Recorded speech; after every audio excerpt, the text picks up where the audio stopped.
냉장고로 투표 성향 알 수 있다. 네, 미국 대통령 선거가 사흘 앞으로 다가왔습니다. 그런데 뉴욕타임스가 아주 특별한 실험을 했다고 합니다.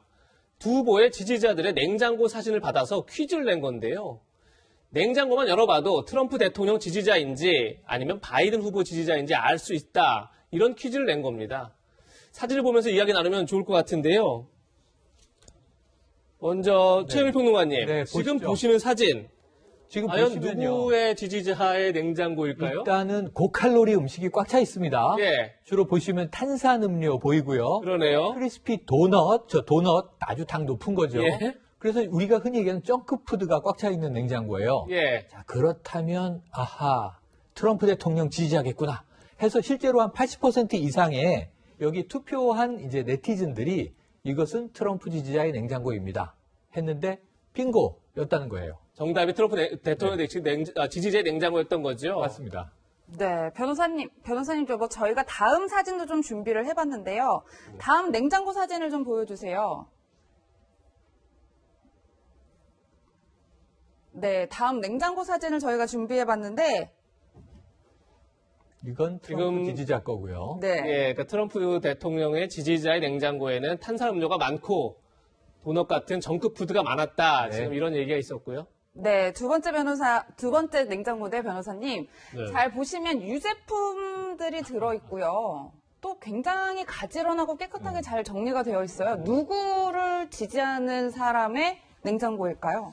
그러니까 뭐 그냥 바이든과 트럼프를 두고 보면 어떤 이미지상 트럼프는 주로 탄산음료, 콜라 특히 햄버거의 매니아로 알려져 있잖아요. 예. 그러면 트럼프 되게 보면 자기가 좋아하는 사람이 먹는 걸 먹고 취향이 비슷하면 좋아하거든요. 그렇기 때문에 아마 그런 것들이 있으면 트럼프의 지지자로 보이지 않겠느냐. 또 바이든 같은 경우에는 약간의 그 뭐 건강, 자연식품, 그래서 건강을 생각하는 진보, 여성, 엘리트 이런 사람들이 바이든을 좋아하지 않겠냐. 사람들이 그런 생각을 가지고 있단 말이에요. 예. 그렇기 때문에 저 냉장고만 보면 저건 바이든 지지자가 아닐까 이런 생각을 할 수밖에 없을 것 같아요. 그런데 그게 사실 우리가 가지고 있는 편견일 수 있거든요. 그런데 그 바이든하고 트럼프 지지자 1000명으로부터 사진을 보내달라고 해서 그걸 뉴욕타임즈하고 온라인 업체가 누구 지지자인지 알아맞추라고 한 거거든요.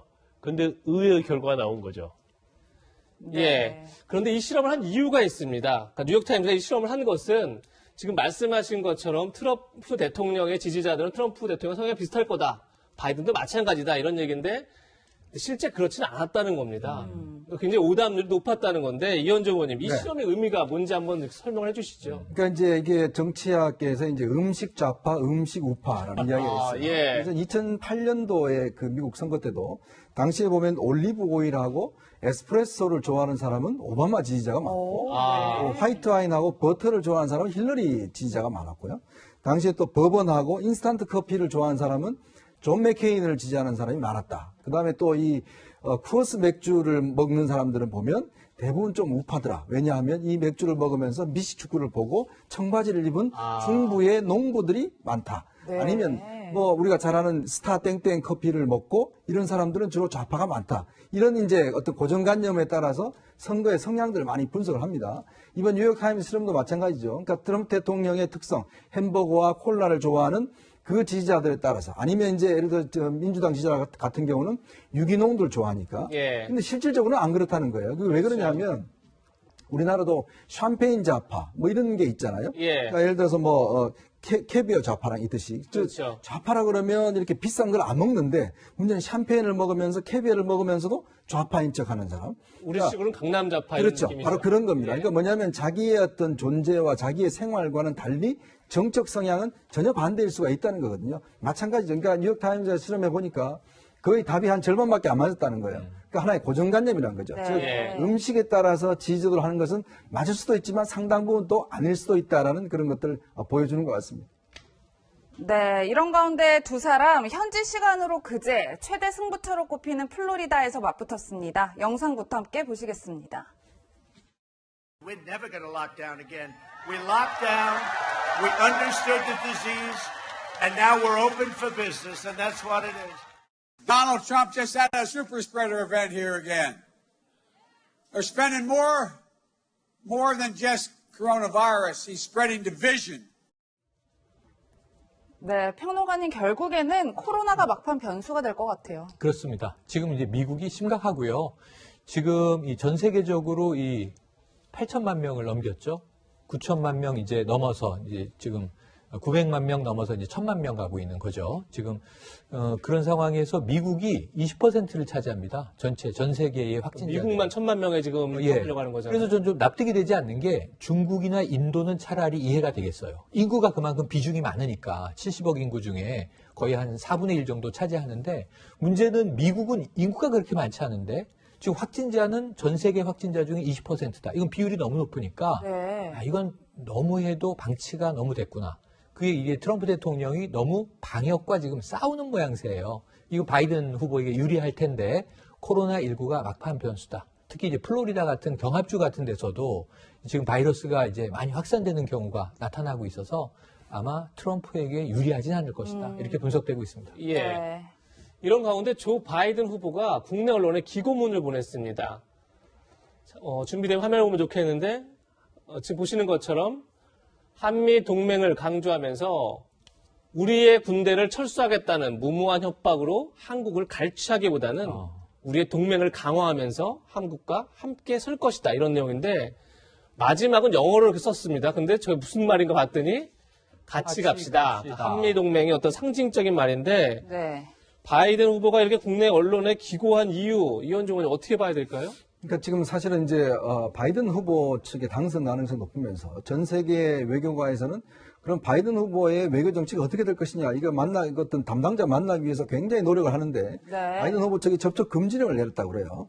그래도 우리 대사관도 마찬가지입니다. 그래서 우리가 지금 바이든이 되면 어떻게 될 것인가 했는데 마침 바이든이 지금 연합뉴스에 자신의 입장을 보내왔어요. 그건 뭐냐면 지금 현재 트럼프 대통령은 방위비를 많이 내지 않으면 주한미군 철수할 수 있다라는 것이거든요. 예. 그런 면에서 바이든 같은 경우는 우리는 동맹의 가치가 중요하다. 주한미군 철수 같은 걸 하지 않겠다라는 것을 분명히 했고요. 그러면 보면 예전에 민주당의 어떤 정책을 반복하는 그런 상황인 것 같습니다. 우리로서는 안심이 되는 측면이 있는데 그렇다 하더라도 민주당 같은 경우는 전통적으로 보면 한미동맹은 강화하지만 또 북한에 대해서 굉장히 강경한 입장이거든요. 공화당과는 달리. 네. 그런 면에서 본다면 우리 정부가 남북 간의 관계를 좀 더 좋게 가져가려고 하는 입장은 있지만 바이든이 만약에 들어설 경우에는 북한에 대해서 굉장히 강한 입장을 낼 수가 있습니다. 예. 얼마 전에 바이든이 김정은 위원장에 대해 굉장히 안 좋은 이야기를 했지 않습니까? 이제 그런 걸로 비춰보면 어쨌거나 이 선거 자체가 남북 관계, 북미 관계 또 미국과 우리와의 관계 굉장히 밀접한 관계가 있기 때문에 그만큼 관심이 높은 것 같습니다. 그렇네요. 예. 그럼 여기서 미국 대선이 지금 사흘 남았습니다. 그럼 세 분 패널들은 어떻게 예상하는지 저희가 한번 투표를 해보겠습니다. 혹시 트럼프 대통령이 이길 것이다 라신 분은 네. 안 계신가요? 트럼프 대통령이 이길 것이다. 세 분 다? 없으시군요. 아니 근데 바이든이 이길 것이다. 세 분 다.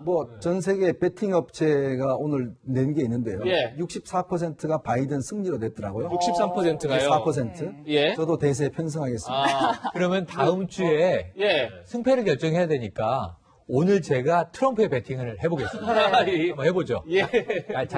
저는 이제 볼 때 이제 사전 투표율이 굉장히 높잖아요. 그렇기 때문에 맞습니다. 예. 대부분 사전 투표율이 높는 것 자체는 어느 한쪽으로 이제 결집이 됐다는 얘기고. 그렇죠. 근데 트럼프 지지자들이 굉장히 결집력은 있어요. 그런데 지난번 대선 때도 트럼프 지지자들이 굉장히 결집을 했잖아요. 거기에 비해서 그때는 트럼프 힐러리가 이길 거라고 생각해서 민주당 지지자들이 좀 약간 좀 완화되지 않았나 싶습니다. 그런데 이거는 좀 다를 가능성이 크다. 특히 이제 코로나와 관련해서 네. 사실은 그 사람들은 다 어떤 생각을 하냐면 자기 건강을 생각하는 거거든요. 예. 그렇기 때문에 물론 트럼프는 백신이나 치료제 얘기를 계속 하고 있지만 결과적으로 현실 자체는 코로나 때문에 너무 힘들기 때문에 그 부분에 있어서는 바이든 후보에게 좀 유리하지 않을까. 그러면 바이든의 가능성이 높다 이렇게 봅니다. 지금 김광산 변호사님과 이현종 위원께서는 바이든 후보가 이길 것이다. 그리고 최영일 평론가께서는 원래는 바이든인데 아니요. 우리를 위해서 저는 이 바이든 쪽이 다소 유리하지만 예. 트럼프가 가능성이 없지는 않다. 네. 예. 근데 트럼프로 한번 걸어보죠. 예. 다음 주 토요일 랭킹쇼에서 결과를 확인할 수 있습니다.